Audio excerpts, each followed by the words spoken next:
warahmatullahi wabarakatuh. Salam juang, salam keadilan, salam kesejahteraan. Jumpa lagi dengan Persuasi di acara podcast pada malam hari ini. Dan sebelum kita lanjutkan tema yang sangat luar biasa nantinya malam hari ini, jangan lupa ya klik like, share, dan subscribe. Tekan juga tanda loncengnya supaya bisa mendapatkan berita-berita atau konten-konten yang terupdate dari Persuasi. Oke, baik teman-teman seperjuangan semua, malam hari ini kita sudah kehadiran pengusaha-pengusaha mandiri, saya serikandi UMKM.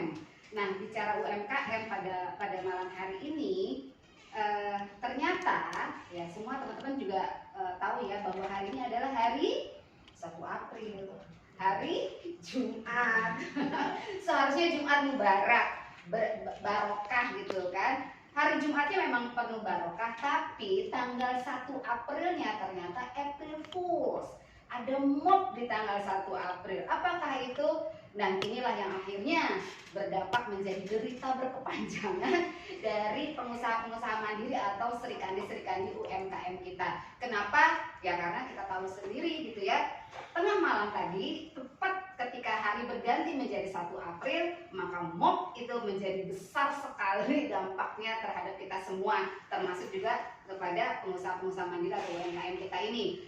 BBM naik, serta pemberlakuan pajak 11%. Waduh, itu luar biasa. Kenapa penderitaannya tambah bertubi-tubi? Karena masalah minyak goreng belum selesai.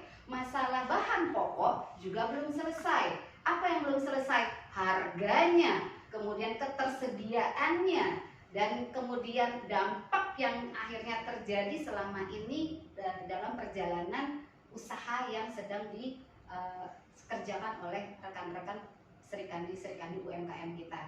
Nah, kita mulai aja langsung. Kita kenalan ya dengan pengusaha-pengusaha cantik kita malam hari ini, luar biasa ya. Di sebelah saya ada Mbak Ratu, kemudian ada Mbak Tina Malika, kemudian ada Mbak Ulul. Nah, beliau ini aktif juga selain menjadi serikandi UMKM, juga aktif di media sosial, luar biasa gitu ya. Jadi bergelut dengan customer langsung secara face to face, secara produksi langsung ke customer, tapi juga aktif memasarkan di ruang sosial media, luar biasa. Sekarang saya coba langsung ke Mbak Ratu ya. Nah, udah tahu hari ini ya kabar-kabarnya Mbak Ratu ya, luar biasa. Luar biasa mencengangkan. Mencengangkan. Selain mencengangkan, luar biasa mengesalkan, luar biasa menyengsarakan juga. Menyengsarakan. Oke. Membagongkan juga kayaknya ya. Nah, merasakan hari ini ya berita-berita tanggal 1 April seperti yang tadi kita sebutkan gitu kan, dengan kejutan harga BBM dan pajak yang naik. Bahkan tahun 2013 yang lalu atau 2008 ya kalau nggak salah, mengutip lagunya salah satu yang membahana gitu kan, Galang Rambu Anarki, ketika itu ya juga ada BBM yang akan naik, tapi dihadang bahkan dengan ancaman kalau tetap menaikkan harga BBM akan didatangkan 15.000 massa ya kan gitu, dengan jeritannya BBM naik tinggi, susu tak terbeli, dengan sandiwara air mata. Nah, gitu kan. Tapi sayangnya hari ini gitu kan, yang 15.000 yang pernah menggemakan jangan sampai naik BBM ya kan, tapi ya, akhirnya harus menyetujui juga BBM itu dinaikkan ya, dan luar biasa dampaknya. Oke Mbak Ratu, enggak ya, dengan keadaan harga BBM naik, pajak naik, apa yang dirasakan nih? Udah mulai menghitung atau mulai mengerikan atau seperti apa? Silahkan. Ini di awalnya sebenarnya usaha kita ini UMKM seluruh Indonesia pasti nggak cuma di sektor UMKM ya, ibu-ibu rumah tangga pasti sudah sangat merasakan. 2 tahun kita dihadapkan dengan pandemi, untuk khususnya untuk UMKM ya, untuk bisa survive aja itu sudah alhamdulillah ya. Kemudian ketika ada fase mulai normal, ternyata kita dihadapkan lagi dengan regulasi dari pemerintah yang tidak pro rakyat. Itu pasti berdampak. Di sini yang harus kita lakukan saat ini untuk menentang pemerintah dalam regulasi-regulasi itu mungkin bisa sambil berjalan, tapi saat ini yang terpenting adalah gimana caranya kita kembali bisa bangkit dan survive lagi. Itu yang berat, Iva, yang sangat berat itu. Karena 2 tahun itu kita belum tentu bisa kembali, kemudian jatuh lagi, ibarat orang sudah jatuh tertimpa tangga pula. Luar biasa. Untung nggak penyek ya. Sudah penyek, betul. Inilah kekuatan yang diberikan Tuhan kepada para wanita yang di UMKM itu. Mereka terbiasa mengorganisir keuangan di rumah tangga, kemudian mandiri dalam mencari nafkah, bantu suami mencari nafkah. Ini kita mulai lagi berpikir gimana caranya bisa kembali bangkit, meskipun terseok-seok ya Ipa, pasti terseok-seok. Karena ini kan hari pertama ya, hari pertama dan besok tuh kita baru akan berpuasa, gitu kan? Kita masih kayak gagap gitu kan, harus menghitung gimana nih kita menghitung ongkos produksi yang semula segini, target kita profit margin segini, tapi tiba-tiba dicengangkan dengan BBM naik, pajak juga naik, otomatis kan interaksi kita dengan produsen, tempat kita mengambil bahan-bahan pokok untuk memproduksi barang yang kita jual, itu kan pasti ada pengaruhnya juga, ya kan? Sangat berpengaruh. Nah, sudah mulai kepikir atau sudah mulai khawatir bagaimana nih merencanakan antara kos produksi dan yang seharusnya ada profit margin, terus kepikiran nggak nih akan mengganggu, naik enggak nih profitnya? Pasti enggak ya, bertahan atau malah turun nih kalau kayak begini nih, kekhawatirannya sampai semana Mbak Tina Malika?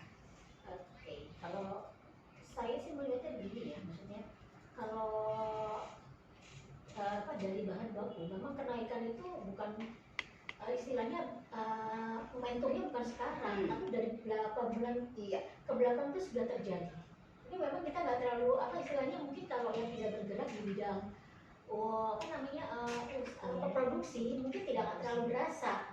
Cuma kita merasakan meskipun naiknya hanya 1.000 gitu, tapi kan itu beberapa kali kadang-kadang naiknya. Dan ini di awal 2022 itu memang terlihat sekali kenaikannya luar biasa dibanding walaupun pada saat sebelum 2 tahun kemarin kita pandemi itu memang perubahan di harga bahan baku itu tidak terlalu signifikan ya dibanding sekarang. Tidak terlalu signifikan walaupun naik sekarang, tapi tidak sedrastis yang sekarang. Itu yang saya rasakan itu. Terus juga memang kalau saya seperti tadi sempat bercerita gitu ya, dimana teman saya yang menjadi istilahnya binaan dari salah satu produsen tepung terbesar di Indonesia, dari pihak perusahaan tersebut sudah memberikan istilahnya analisa lah, gimana perkembangan harga-harga setelah terjadinya akan adanya kenaikan PPN yang 11% ini.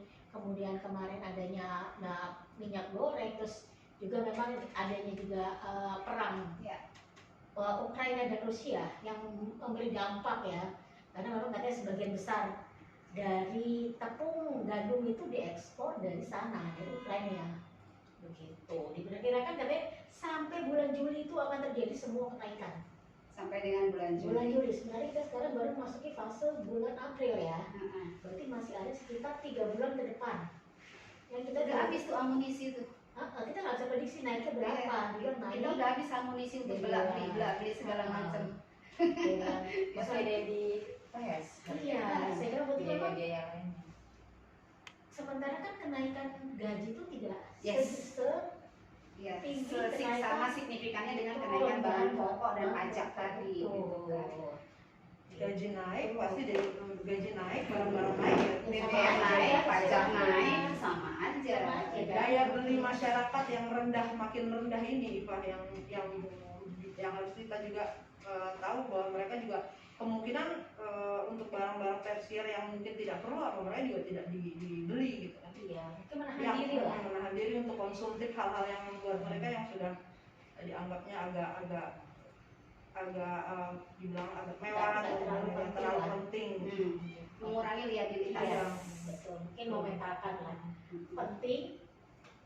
Sebenarnya ini antara kepentingan sama ini urgent gak sih gitu kan ya. penting selektif dalam Ah, besar pesan. gitu kan. Itu Itu yang yang berarti harus yang mendesak itu yang mana? Ini untuk ibu-ibu rumah tangga pasti itu selektif dalam membeli sesuatu kan. Nah, kembali ke soal UMKM ya. Ada nggak keluhan-keluhan yang dirasakan dari keluhan kita sebagai pelaku usaha, terus atau keluhan dari konsumen kita nih, ya kan? Mungkin kita mendengar nih keluhan-keluhan karena mungkin kita akhirnya jadi mengatur harga, gitu, mereinventing gitu kan, konteks item produksi kita, mereinvent itu menyusun apakah yang tadinya kalau misalnya 40.000 dengan 500 gram sebuah produk, akhirnya kita tetap bertahan di 40.000 tapi akhirnya isinya jadi 400 gram atau gimana gitu kan. Nah, apakah mulai ada nih keluhan-keluhan, kita sendiri mengeluh gitu kan dengan kondisi hari ini, apakah kita juga mendengarkan keluhan dari konsumen kita? Nah, Ulul silakan. Kalau saya memang UMKM-nya itu berproduksi kopi kekinian ya, kalau bukan untuk makanan.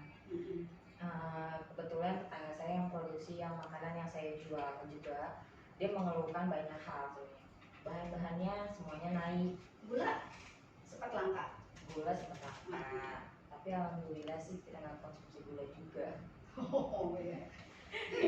Nah, seperti kayak apa makanan yang aku jual itu kayak risol mayo ya, risol mayo, tahu bakso, Itu ada terigu, ada minyak, ada minyak, telur, ada telur, yang mahal terus, dan langka ya.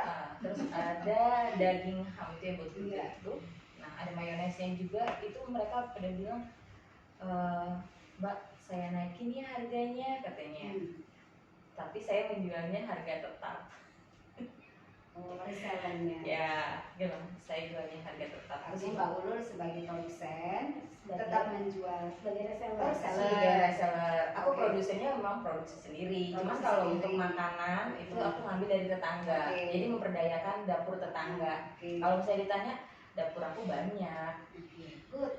Itulah ya hebatnya Iya. perempuan ya, dapurnya bisa ada di mana aja. Dapurnya ada di mana aja. Cuma dia mengeluhkan hal itu. Semuanya naikin. Jadi saya menaikkan harganya nggak apa-apa kan, nggak apa-apa. Tapi saya menjual ke konsumen saya dengan harga tetap. Dengan harga tetap. Dengan konsekuensi yang saya press. Misalkan kalau misalnya jarak dekat harusnya kan pakai ongkos kirim atau apa, saya antar sendiri. Ya. Itu silaturahmi. Karena itu salah satu strategi mempertahankan Iya. loyalitas Loyalitas konsumen. kita. Kalau nggak kita pandai-pandai mempertahankan hubungan, bisa-bisa kita nggak punya lagi Hubungan ya. bisa nggak bisa mempertahankan konsumen loyal gitu ya. Iya, itu value aku. Jadi harus memberikan yang terbaik lah buat konsumen biar nggak nyesel juga. Artinya kita pertama nge-press tadi kan ya. Ngepres biaya yang Berarti benar reinventing ya. ya. Menyusun ulang Menyusun mulai ulang. dari resep terus kemudian Mengurangi margin sampai mengurangi neto margin. ya, neto Iya. barang, neto produksi kita gitu kan, kemasan mungkin gitu kan. Artinya ada yang di reinventing untuk semata-mata menjaga hubungan dengan konsumen. Jangan sampai Artinya yang rasanya berkorban itu kita dong. Jangan sampai rasa itu berubah. Jangan sampai artinya gini, yang berkorban itu kita. Iya. Berarti marginnya nggak sama seperti dulu. Marginnya tidak. marginnya masih berkurang. Marginnya pasti Iya, berkurang. pasti berkurang. Jadi kalau katakanlah dari satu item produk, misalnya kita menjual 40.000, dari 40.000 itu kita untung 10.000 gitu kan.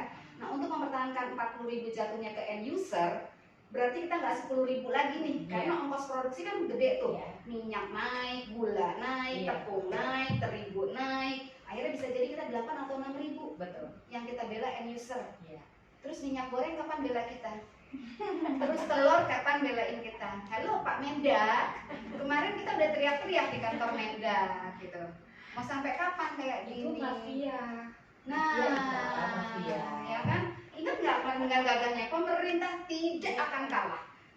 Saya, pemerintah nggak akan menyerah. Kita akan pastikan tangkap harga. Pastikan kita sebutkan hari Senin yang akan datang, Senin tanggal 21 waktu itu kan?